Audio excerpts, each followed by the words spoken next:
बल्कि पेश भी बा हम कलाकार प्रमोद कुमार निषाद। ये तो 2 महीना के मेहमान बा, लेकिन हम 12 मास के मेहमान बा जी। हाँ है लॉकडाउन में, सही बात बोल रहे। ये देखा हीरोगा बिरहा से लेके कजरी से लेके नौटंकी तक सब आप लोग दुआ आशीर्वाद हमारे अंदर भरल बा। फरल लेला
उसे भी सेनापति की धरती से आशीर्वाद हमें मिले करेगा। भैया से बहुत बहुत उसका नाम गुरु के ज्ञान के पावेला उसे बताइएगा मास्टर।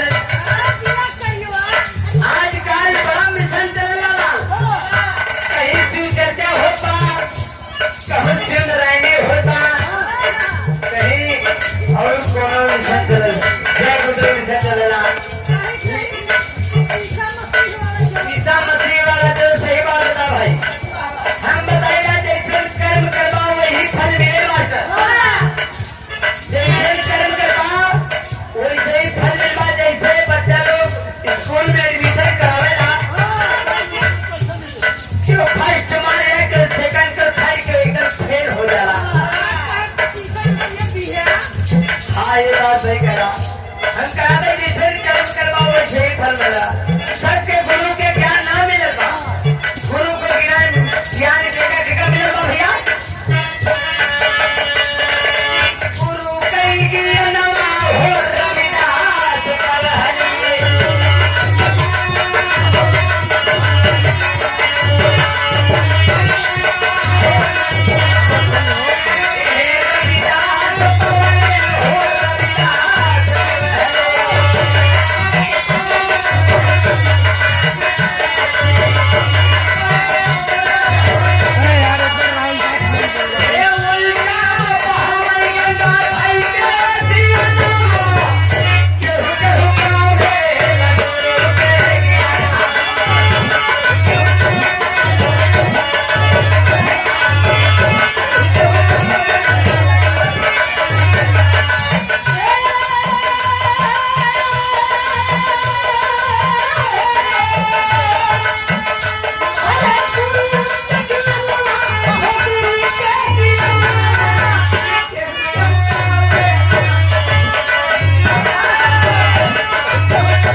रविदास जी पहले उल्टा बहावे गंगा धई के धियरमा केहू के पावेला गुरु गियरमा।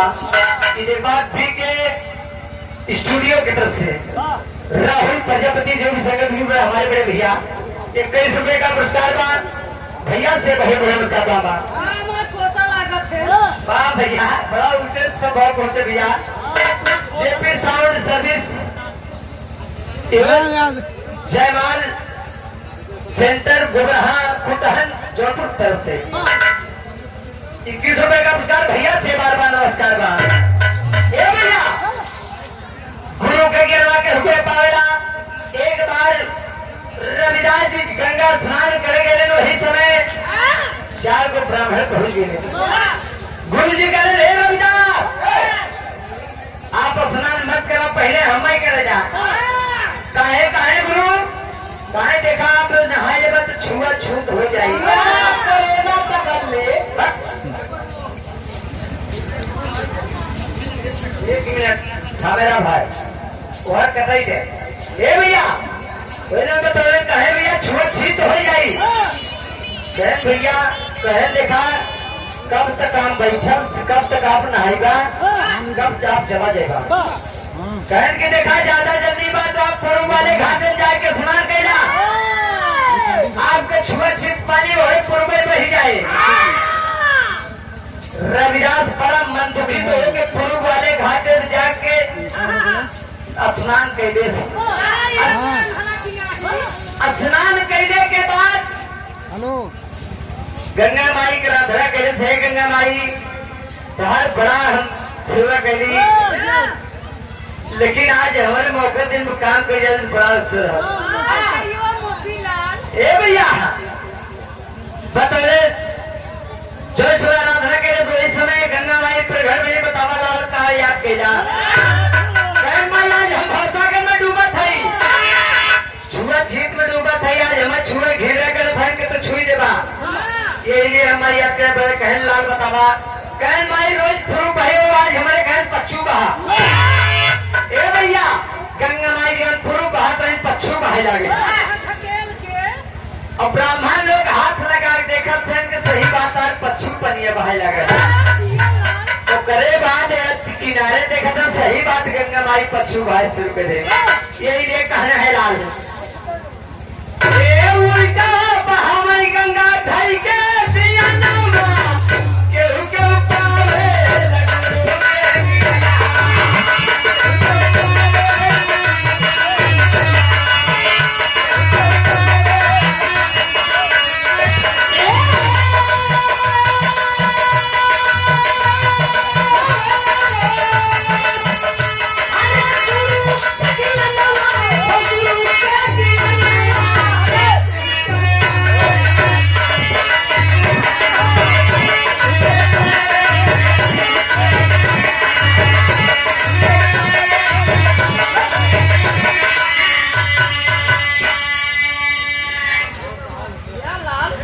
बहादुर भैया के पड़ोसी हमारा तो पुराना उस्ताद वही दे दिया 11 रुपए का आशीर्वाद दे भैया से बार बार ये देख बा लेकिन और गुरु का क्या ज्ञान मिलेगा भैया तो जनता को ले लिहा गुरु कई ज्ञान हो मेरा जीवाले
धियनमा केहू को पावेला गुरु के गिरमा। ए भैया जौन समय मीरा जी भजन करत समय जात रहलिन की राम रतन धन पायो, राम रतन धन पायो। वही समय राणा ई कथिया सुन ले, कहले क्यों हो मीरा वही रवि दसवा के पूजा करत जात बा।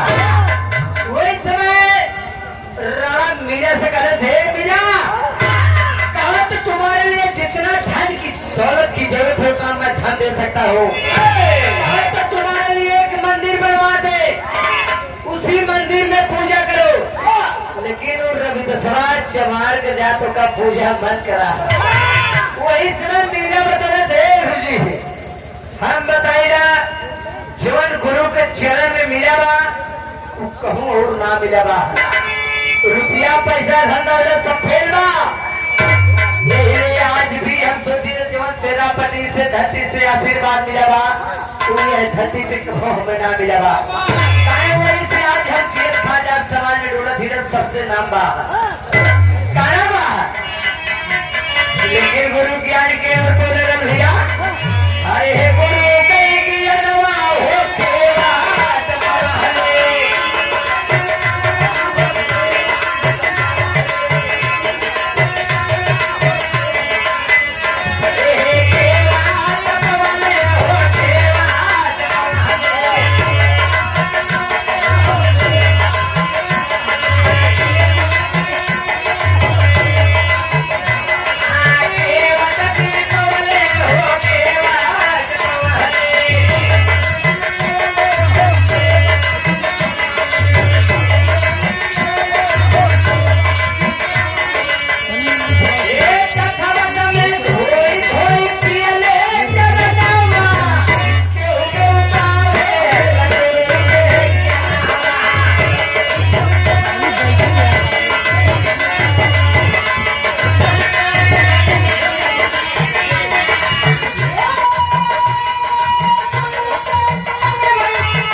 और हमारे राहुल प्रजापति भैया जिसके सौजन से छावे वाला क्यों भी भैया रिगारी और संपर्क करे चाहे राहुल या बीके बढ़िया से संपर्क करे।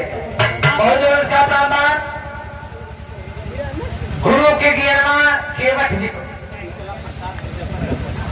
केवट जी को बोले जो उसमें श्री रामचंद्र जी लक्ष्मण सीता सरोवर के किनारे पहुंचने करण केवल जी हमें वही पार करना कह प्रभु सुनीला की आपके पैरवा में जादू बा, अहिला के पत्थर से नारी बना देला और वो नैया के नारी बना देबा। कैसे कमा खा बैठे घर में बटबे की एक ये हो जाएगी। हाँ वही भैया बता बताइए कहे तब कहे देखा गंगा जी सरोवर किनारे से गंगा जी से पानी लेके आए, कठौतर में पानी और ले आए, आपकी चरणवा के मल मल धोई, वही पनिया पिया अपने पूरा परिवार पिया रामचंद्र जी सीता लक्ष्मण कहले कि जैसे भैया हमें यहाँ खाली उतारा जैसे आपके मर्जी है। ए भैया केवल जाके गंगा जी से पानी ले कठौते में और वही पैरवा मल मल के धोई के नाम हाँ ए भैया वह धोई के वह पनिया अपनों पीड़े अपने पूरा परिवार के पीड़े तरनतार हो गए।